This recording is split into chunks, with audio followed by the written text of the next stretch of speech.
what really made me interested in becoming a doula is when I was in college getting my undergrad. So I Mm-hmm. have a bachelor's in human services for your audience, Mm-hmm. and I wanted to take a minor in women's sexual health, but I didn't have enough time Mm-hmm. prior to graduating.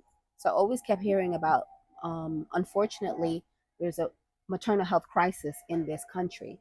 And I kept hearing about that. Mm-hmm. Unfortunately, moms, some babies don't make it, you Mm-hmm. know, within the first year. So that made me very interested. Hello, everyone. Welcome to this segment, Mama Matters. So I always make sure that I have a good rapport Mm-hmm. with my families so that they do feel comfortable and tell Sharing me what's information. going on. Yes. Because if they're masking it and hiding it, it makes it very difficult for me to support them Mm-hmm. and see that I can, get the outside resources that they need to help them. So in that regard, and I just want to say quickly that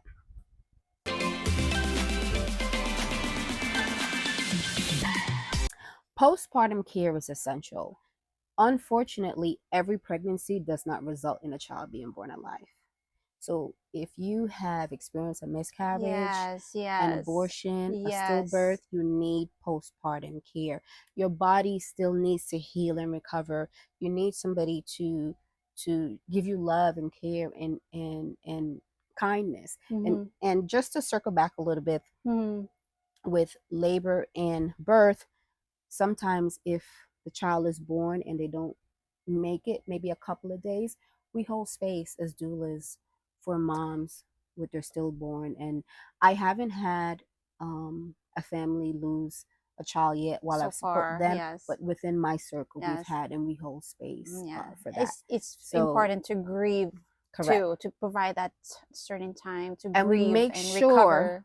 the hospital gives them time. Sometimes they want to rush, give them time to process what's going on.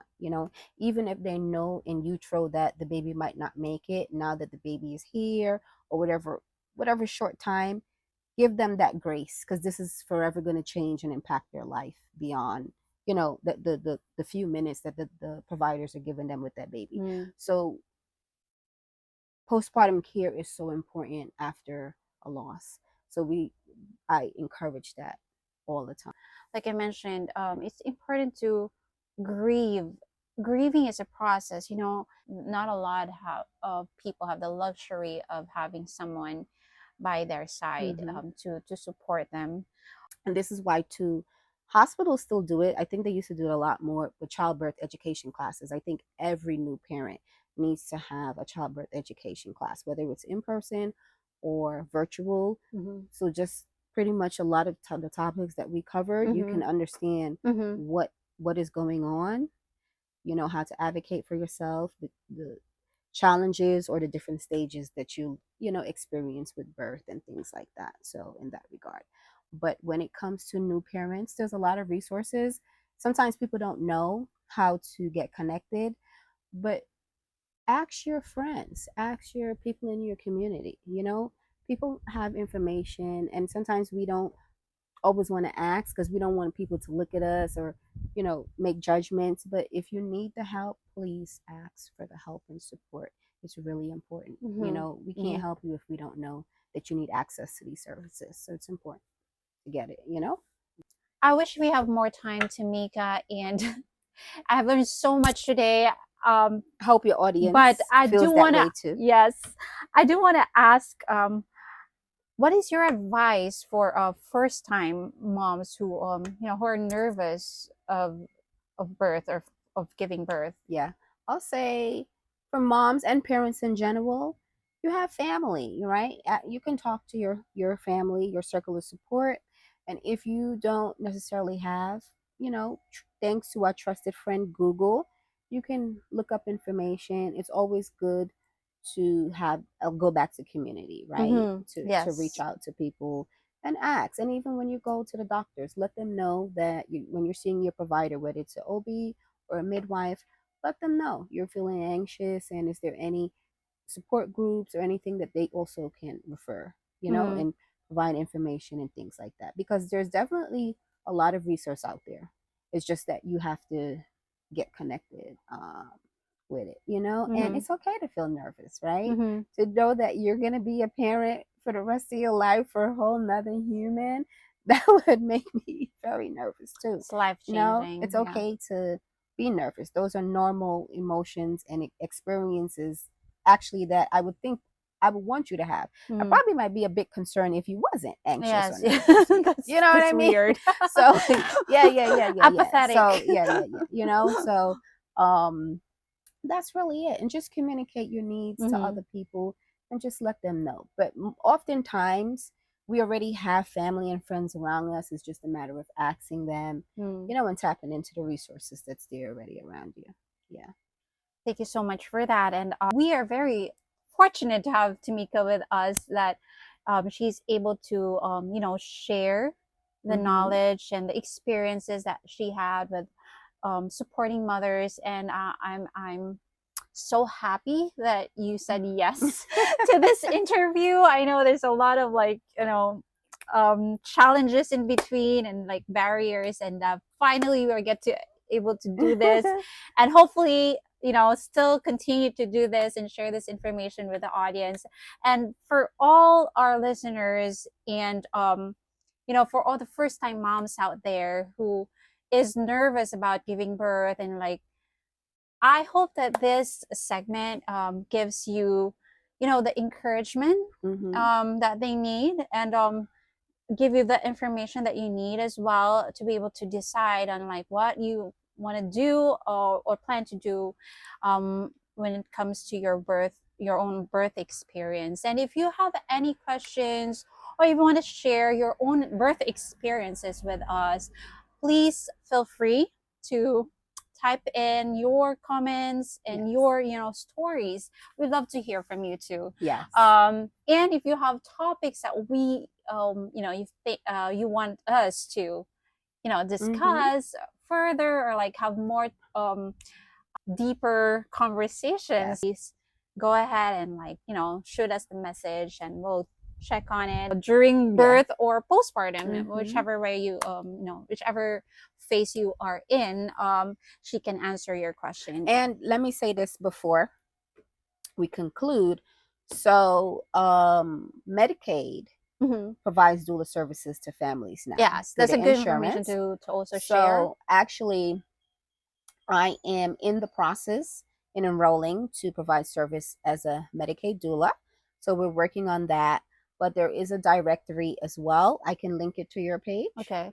right? Yes, yes, Where for families in New yes. York State that's Hmm. looking for doula support and you are a Medicaid recipient, there is a host of lovely doulas who can support you throughout the New York State. So that's all of New York State. So I just wanted to put that out there and let you guys know.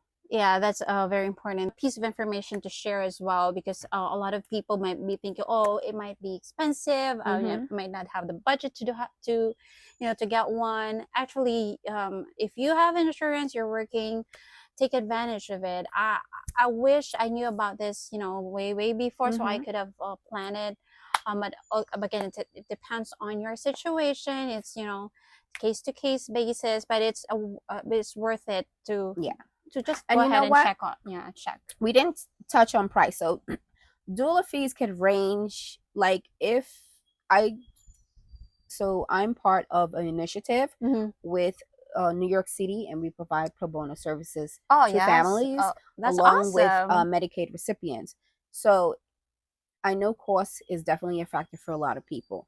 But again, even with me, if I know someone is experiencing hardship and they just need my support, we can work something out, right? Mm. So we can do a sliding scale. So, but generally, doula services can be anywhere, I don't know, maybe from 800 to 2000, because you can buy it in a package, Mm-hmm. as well as if you're not looking for maybe prenatal or labor, excuse me, if you're just looking for prenatal and labor, you could do prenatal support, labor and birth support.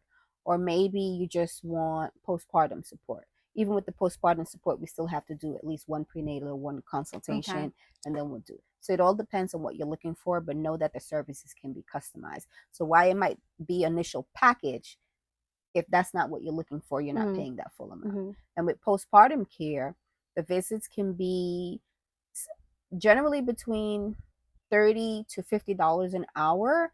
But again, we work with families. So Mm-hmm. if this is what you can afford and this Mm-hmm. is where you are, we'll work with you. With, Mm-hmm. so at least I know I would. And a lot of Mm-hmm. the doulas that I do work with, they'll do that as well. So we work with you in that regard to support Yes. you.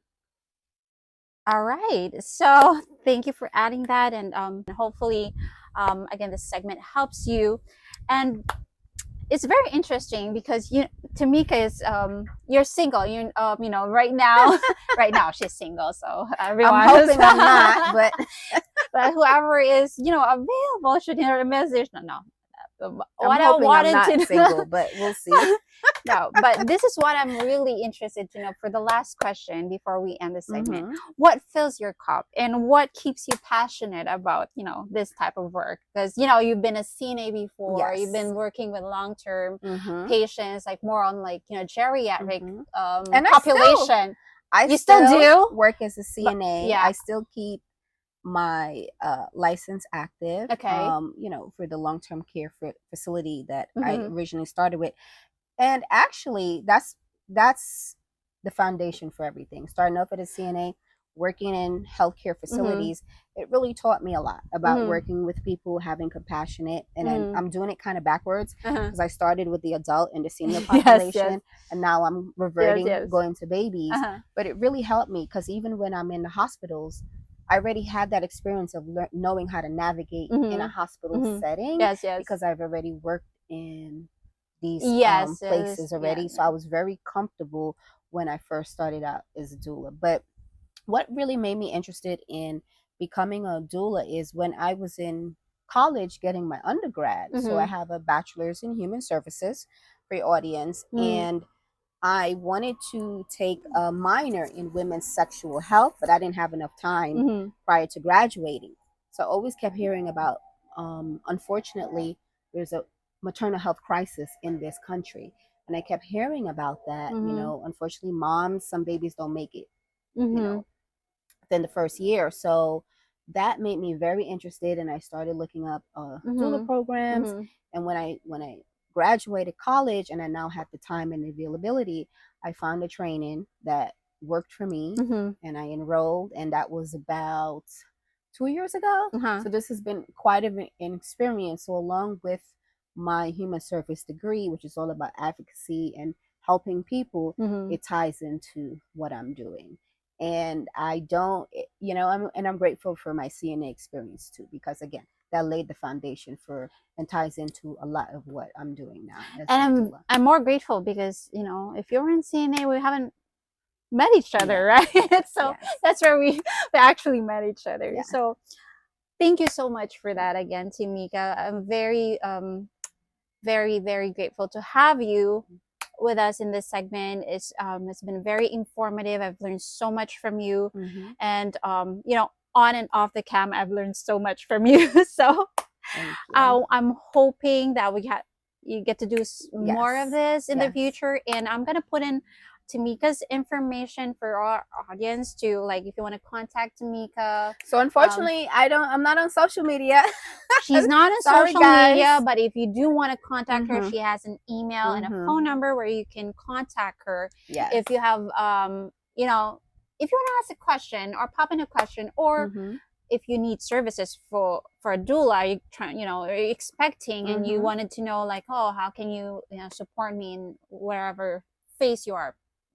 Just to let you know, guys, Tamika is one of the, like, kind-hearted person, nicest person that I know since I got here in the U.S. And I've been telling her that you found your calling. This is your calling, and it is. And it takes a lot of compassion, not just knowledge, for a person to be really effective in terms of, like, providing care, and in terms of, like, supporting moms who are going through the transition.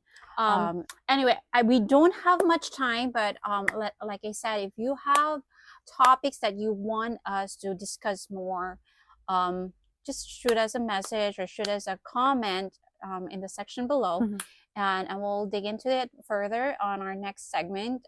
Thank you again for joining us in Mama Matters, and hope to see you again in our next segment.